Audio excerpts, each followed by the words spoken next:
Olá, prazer estar com vocês, pais, e com você que fez a inscrição para esta jornada de 8 semanas, um encontro semanal. Nós vamos caminhar com estas videoaulas sob o tema Pastoreando o Coração dos Filhos. O material que nós vamos usar é este livro aqui, editado pela Fiel, editora Fiel. E você pode adquirir este livro, não é obrigado, mas é bastante interessante você adquirir este livro. Você pode fazer contato aí com a gente, nós damos as instruções, mas é muito fácil de adquiri-lo. A leitura dele será bastante importante porque ele é o nosso material de apoio, nossa referência. Por que pastoreando o coração dos filhos? Porque o apóstolo Paulo, por exemplo, em Efésios capítulo 6, versículo 4, diz que os pais têm a incumbência, e eu diria, né, eu quero afirmar mesmo que é um privilégio, o privilégio de cuidar dos filhos, de educar os filhos, de formar os filhos, de ordenar a vida dos filhos, segundo o conselho de Deus, os preceitos de Deus. E essa é uma das razões porque a gente está aqui neste tempo, caminhando com você que se inscreveu e está interessado nessa questão. Outro texto bíblico interessante é o de Gênesis, capítulo 19, especialmente ali no versículo 18, quando Deus disse de maneira muito clara que ele não esconderia nada do que ele estaria realizando, fazendo de Abraão, porque ele o havia escolhido para ser pai de uma grande nação. E para que, diz o texto, ele exercesse a tarefa, a missão de ordenar os seus filhos no caminho do Senhor. E isso também para uma outra finalidade, para que a bênção de Deus prometida a Abraão viesse sobre ele e sobre as suas gerações. E Abraão cumpriu essa missão, sobretudo com o seu exemplo de vida, seu exemplo como um homem de fé em Deus. O autor do livro que nós estamos seguindo como nosso material de apoio aponta para 4 princípios que orientam esta missão dos pais, do pai e da mãe, de formar os seus filhos, sobretudo de pastorear o coração deles.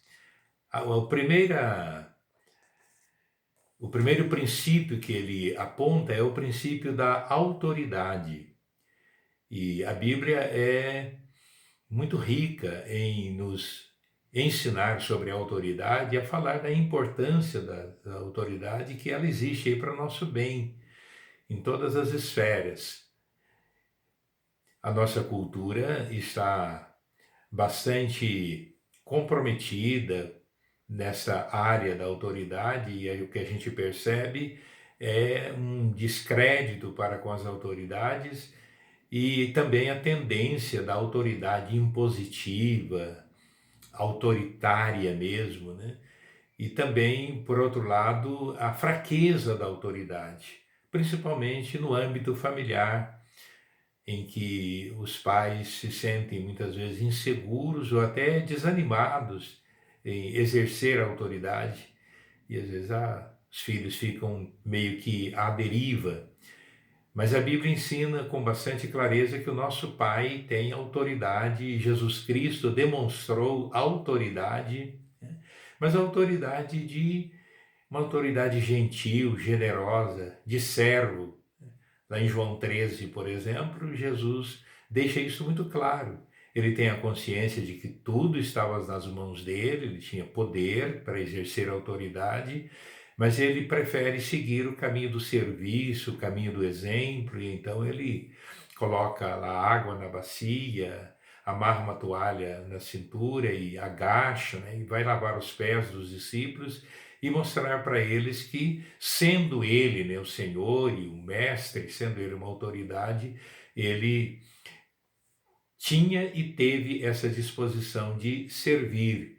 E quando os filhos percebem que a autoridade dos pais é essa autoridade generosa, essa autoridade de cuidado, essa autoridade de exemplo, os filhos sentem muita segurança na no exercício dessa autoridade que eles percebem na vida dos pais. A gente percebe isso muito claramente também lá na parábola do filho pródigo, né? É um pai que tinha autoridade sem ser impositiva, mas uma autoridade efetiva do amor. Outro princípio que o autor do livro coloca para nós, nesse momento introdutório nosso aqui, é a questão da centralidade do Evangelho. Com quem nós estamos lidando, né? Os filhos estão lidando com a gente e no, no dia a dia eles percebem que nós somos, em algum momento eles vão perceber que nós somos também pessoas falhas, né? A gente que muitas vezes está mais preocupado em corrigir o comportamento do que realmente olhar para o coração, eles vão perceber que a gente que exige determinado comportamento falha exatamente naquele comportamento. Então a Bíblia vai mostrar que nós somos pecadores. Lá em Provérbios a gente lê que a estultícia ou a insensatez está ligada ao coração da criança. Isso fica evidente desde muito cedo.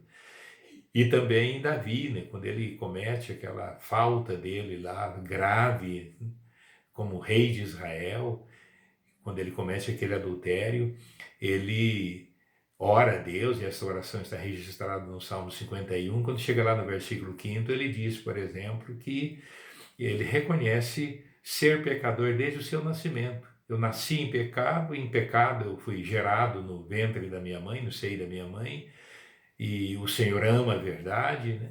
Então ele começa a sua oração implorando, né? Pedindo pela misericórdia de Deus. Então nós temos que ter essa consciência da centralidade do Evangelho. O Evangelho traz sempre essa consciência para nós, essa má notícia, né? De que nós somos pecadores. E o contraponto dessa má notícia é a boa notícia, a boa nova do Evangelho, que Jesus veio exatamente para salvar pecadores, pessoas que se reconhecem pecadoras, que não conseguem nada por si mesmas, então se rendem, se entregam, né, se convertem ao Evangelho, a Jesus Cristo. Esse é o princípio do Evangelho, a centralidade do Evangelho no cuidado do coração dos nossos filhos, né? Podem ser bonitos, olhos azuis, podem ser engraçados, né? A gente pode ter um apreço muito grande pelos nossos filhos, mas eles são pecadores, como nós somos pecadores, e nós estamos recebendo a incumbência de pastorear o coração dos nossos filhos. Outro princípio que ele coloca aqui para nós é a questão da internalização ou da interiorização, né? De você colocar o Evangelho para dentro, né? E nessa questão de colocar o Evangelho para dentro, um texto bíblico muito precioso que a gente deve lembrar, né? É o de Deuteronômio, chamado Shema, Deuteronômio 6, de 4 a 9, quando chega no versículo 5º, o autor, né, vai dizer que as palavras que foram ditas ali, que o Senhor, nosso Deus, é o único Senhor, estariam no coração. Então, estar no coração. E aí, estando no coração, você vai falar dessas palavras de uma maneira informal, né? Escrevendo nos umbrais das portas, na testa, falando, levantando, andando, né, pelo caminho. Essa ideia da vivência que a gente tem com os filhos e que esta palavra de Deus, essa Deus mesmo, o Evangelho, Jesus, ele está no coração, ele está dentro, né? E a gente vai falar de algo que Deus colocou no nosso coração, colocou dentro da gente. Um exemplo bonito que a gente vê aí é o caso do Timóteo, né? Quando Paulo fala com Timóteo, ele apela para a sua formação, para o cuidado que ele recebeu na infância. Ele diz de uma fé sem fingimento que ele possuía, que já havia habitado no coração da avó Eunice, da avó Lloyd, né, da mãe Eunice, e dizia: eu estou certo que também está no seu coração, está dentro de você. Essa internalização é muito importante. A nossa fé arraigada, né, habitando, morando no nosso coração. E a gente volta a este tema em outro encontro, mas é muito importante a gente ir pensando nisto desde já. Uma outra questão para a qual ele aponta é a questão da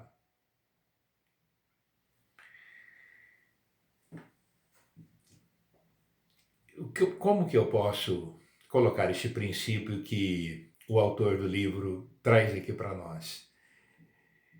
Talvez, no meu caso, cujas filhas caçulas já ultrapassaram bem as 3 décadas de vida, né? E hoje, quando nós, Ruth e eu, nos sentamos para conversar com as nossas filhas e ouvi-las muitas vezes, né, a gente percebe algo muito precioso, algo que a gente chama assim de mutualidade, né? Cuidar do coração dos filhos é, de repente, você sentar com um filho e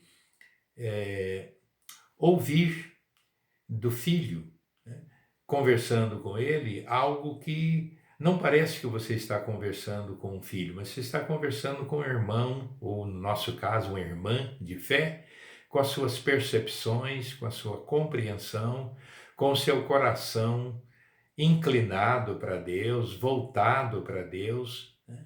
E a gente vai percebendo que os pais experimentam essa realidade da mutualidade, né? Aquilo que você transmitiu, passou, vivenciou, né? Durante a jornada, no caminho, na estrada com os filhos, agora você começa a receber, e muitas vezes esta conversa com os filhos, ela agrega bastante valor, né? Novos vértices, a gente começa a perceber ângulos que antes a gente não havia percebido conversando com uma filha, assim como estivéssemos conversando com outro irmão de uma outra família de fé, outra irmã, e a gente está sendo ali ministrado por aquele irmão, por aquela irmã. Eu diria até mesmo que se trata de uma espécie de colheita, quando a gente percebe lá na frente o bom resultado deste relacionamento, né, com a filha, com o filho, e sobretudo este cuidado com o coração do filho, da filha. Eu creio que é isto, né? Quando a gente fala de o evangelho estar no coração, a gente fala muito dessa experiência de informalidade.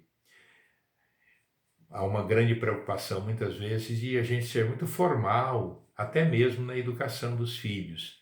E a informalidade, ela marca muito mais, porque a informalidade é o dia a dia, é o cotidiano. É quando a gente está convidando o filho para sair com a gente, para caminhar com a gente, ou a gente começa a conversar com ele sobre as questões da sua vida, né? Eu me lembro que fazendo a transição de uma vida rural para uma vida urbana, no finalzinho da minha adolescência, eu recebi um grande auxílio, né, um grande pastoreio do meu pai, porque eu tinha muitas perguntas e que estavam me inquietando, estavam me deixando confuso. E ele pacientemente ouvia as perguntas e ia trazendo do coração dele, do bom depósito do coração dele, palavras do Evangelho, palavras da Bíblia, né, dizendo, eh, iluminando aquele momento, clareando os meus passos naquele momento. Eu espero que essa jornada nossa nos ajude para que a gente possa cuidar destas heranças que Deus tem colocado sob os nossos cuidados, que sejamos bons mordomos na no pastoreio, né, no cuidado, na criação, na formação dos nossos filhos, que eles tenham uma formatação, sobretudo, segundo os critérios, os princípios, né, os métodos da palavra de Deus, as Escrituras Sagradas. Um abraço e até a nossa próxima videoaula.